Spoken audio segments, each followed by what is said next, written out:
man, we're seeing co-development all over the place on the renewable side. I think, the biggest issue over the last 2 years in our renewables side of the business was like, yeah, we're getting all these projects, everything's in the queue, but then everybody's like, oh crap, all my stuff's in the queue, and there's not enough takeaway. I think one of the things I'd love to see the administration do is get behind more infrastructure build outs. Yeah, solar projects are sexy and great, but you got to be able to get that energy to the grid in an efficient and That's effective right. manner. And I think you can't avoid the fact that more transmission needs to be put in place. And the big roadblock to that has been a lot of environmental concern, condemnation, all the things that kind of I don't want to say ugly realities, but they're just the difficult realities. It's where a lot more complicated to get a transmission line built across the state or halfway across the country than it is to get an individual solar project put together. We'd love to see some of that. I think that everybody recognizes and acknowledges that the country needs it. We have to have more infrastructure build out. So I think we're all optimistic that there'll be some administrative support there to get some of these projects actually in the queue to be built so that, we can get that electricity onto the grid. But with the data centers, I mean, we all know that's going to take time, right? It doesn't, you don't That's snap your right. fingers and all of a sudden have more takeaway capacity and infrastructure in place on the electric utility side. But the industry's smart. These people have to make money. To your point, there was the razzle dazzle about tax credits. But when it really boils down to it, it has to make money. So That's right. That's the right. co-development is where it comes in. The AI data centers demand a tremendous amount of power. We do work on the data center side. We do obviously do a lot of work in the solar and renewables site acquisition and title side. We're seeing these companies pair up. It's not just a data center; it's a solar farm and a data center, and the solar farm feeds the data center. And there's battery storage tied into it, and they're negotiating agreements with natural gas, to purchase natural gas to power these facilities. So it's good to see the maturation of, like, okay, hey, let's look at this. How can we take all this work that's been done, these projects that are in the queue? How can we take that project and put it to work tomorrow? Are you guys seeing, or do you foresee any kind of legal matters coming from that type of code development? Are y'all starting to see some involvement as attorneys in helping draft these types of agreements? What's y'all's experience or been thus far?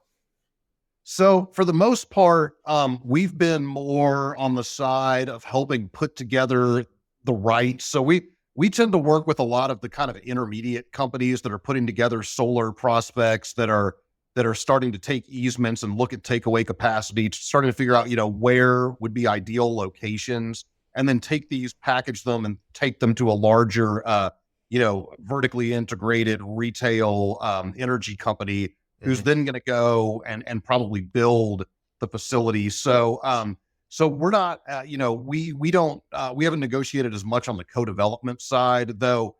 Where we are is even a little bit upstream from that, typically, to where they're saying, okay, we've identified the area. Now let's bring in all the players, negotiate the contracts.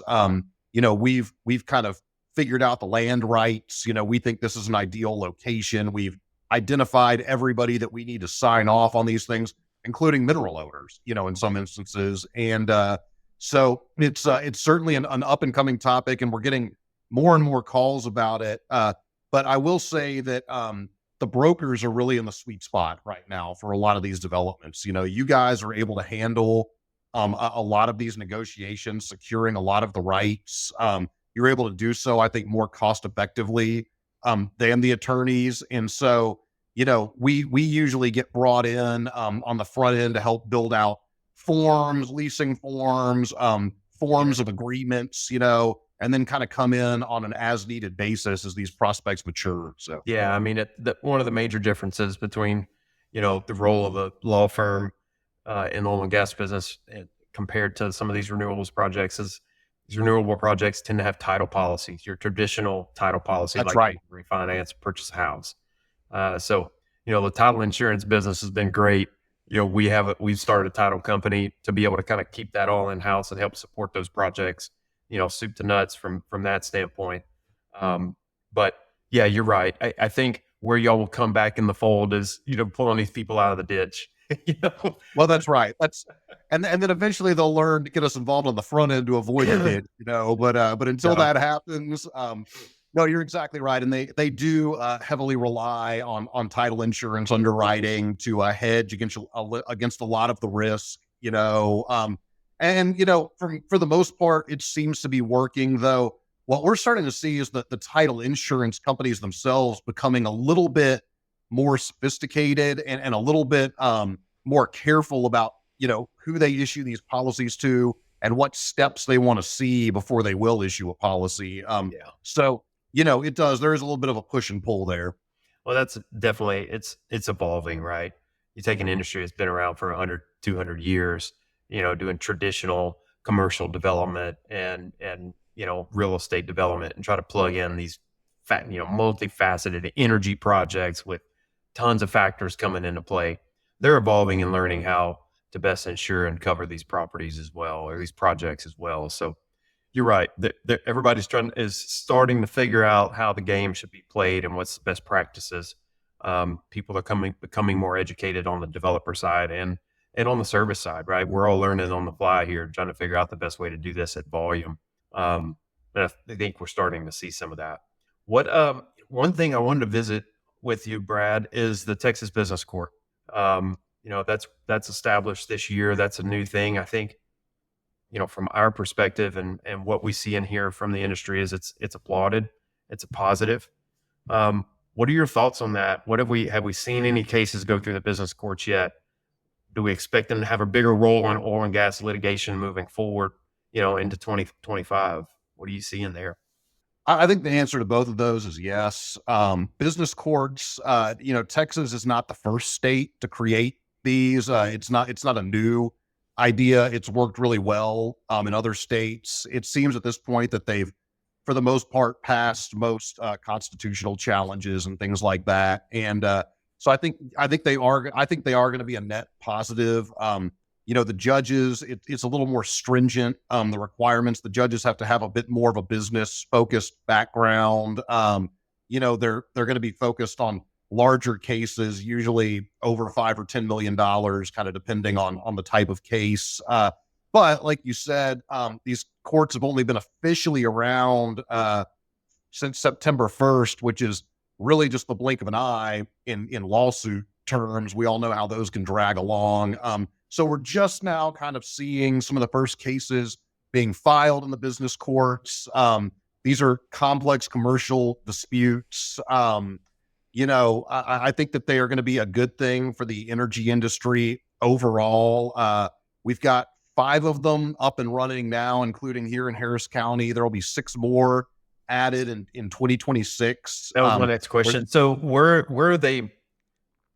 Are the jurisdictions bigger than the traditional? Are they the same or different than the jurisdictions for the regular courts? How's that set up? I mean, there's certainly some overlapping jurisdiction, but there's, as it stands right now, there's 11 districts. Texas has been divided into 11 different districts. The first districts that they've gotten up and running are kind of in the larger metropolitan areas. And then we're going to see additional districts added. The 15th Court of Appeals will hear appeals from the business courts. So the districts are drawn a little bit differently, maybe a little bit closer to kind of federal districts. But I think again, it's going to be a big deal moving forward. It's going to be a net positive for the industry. And where we're starting to see the most movement is parties talking about choice of venue provisions in their PSAs and things like that. Hey, if there's a dispute, either we're going to go to arbitration or we're going to file it in the Texas Business Court. I think generally it's viewed as a way to move the proceedings along faster, get to a speedier resolution. Everybody can go on with their lives. It'll be interesting to see how this experiment works. Well, I think we need it. I mean, it's we're in a great state for business, obviously, in Texas, and we're at the forefront of pushing out and innovating a lot of different things. And we got a lot of commingling coming together and co-development in place. So it's obviously going to need to lead to a lot of things. We've talked about several of those things that are going to need to be decided and have some clarity put out there for the industry. So I think it's the timing is perfect to have some business specific people in place to be able to hear these cases and hopefully get to a little more efficient with our rulings where we can trust that they're solid and that they've been heard by people who have experience. And to your point, they can be more efficient with the process and educating themselves and getting up to speed. I think it's a positive for sure. I think that's exactly right.